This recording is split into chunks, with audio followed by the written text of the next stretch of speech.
turn left and continue straight. അതല്ലേ നമ്മൾ നോക്കി വന്ന കട.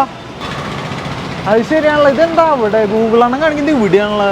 ഇങ്ങനെയാണെങ്കിൽ ആൾക്കാരൊക്കെ ചുറ്റിപ്പോവല്ല. ഇത് എഡിറ്റ് ചെയ്യാൻ വല്ല മാർഗമുണ്ട്? ഇത് നമുക്ക് എഡിറ്റ് ചെയ്യാം. ഈ ഒരു സിറ്റുവേഷൻ നിങ്ങൾ ഫേസ് ചെയ്യുകയാണെങ്കിൽ ആദ്യം തന്നെ ഗൂഗിളിൽ സെർച്ച് ചെയ്തിട്ട് നമ്മുടെ ലിസ്റ്റിംഗ് ഓപ്പൺ ചെയ്യാം. ഓപ്പൺ ചെയ്ത് കഴിഞ്ഞതിന് ശേഷം ഇവിടെ മാപ്സ് എന്നുള്ള ബട്ടൺ ക്ലിക്ക് ചെയ്ത് കഴിഞ്ഞ ശേഷം നമ്മൾ മാപ്സിലേക്ക് വരും. മാപ്സിൽ കുറച്ച് താഴത്തേക്ക് വരികയാണെങ്കിൽ ഇവിടെ സജസ്റ്റ് ആൻഡ് എഡിറ്റ് എന്നുള്ള ഓപ്ഷൻ നമുക്ക് കാണാം. അത് ഓപ്പൺ ചെയ്ത് കൊടുക്കാം. ഞാനിപ്പോൾ കറൻ്റ് എനിക്ക് എഡിറ്റ് ചെയ്യേണ്ടത് നമ്മുടെ അഡ്രസ്സാണ്. സോ അതുകൊണ്ട് തന്നെ ഞാനിവിടെ അഡ്രസ്സാണ് ചൂസ് ചെയ്യുന്നത്. നിങ്ങൾക്ക് മറ്റെന്തെങ്കിലും ഓപ്ഷനാണ് എഡിറ്റ് ചെയ്യുന്നതെങ്കിൽ അത് ചൂസ് ചെയ്ത് കൊടുക്കാം. ഞാനിവിടെ അഡ്രസ്സ് ക്ലിക്ക് ചെയ്ത് മുന്നോട്ട് പോവാണ്.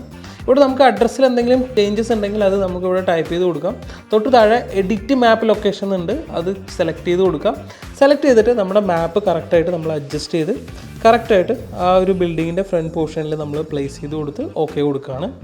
ഓക്കെ കൊടുത്തതിന് ശേഷം നമ്മളിവിടെ സബ്മിറ്റ് എന്നുള്ള ബട്ടൺ ക്ലിക്ക് ചെയ്ത് കഴിഞ്ഞു വെച്ചാൽ ഓട്ടോമാറ്റിക്കായിട്ട് ഇത് ഗൂഗിളിലേക്ക് സബ്മിറ്റ് ആവും. അവർ അത് മോണിറ്റർ ചെയ്ത് അത് പ്രോപ്പറായിട്ട് റിവ്യൂ ചെയ്തതിന് ശേഷം എല്ലാം ഓക്കെ ആണെങ്കിൽ അത് പബ്ലിഷ് ചെയ്യുന്നുണ്ടാവും.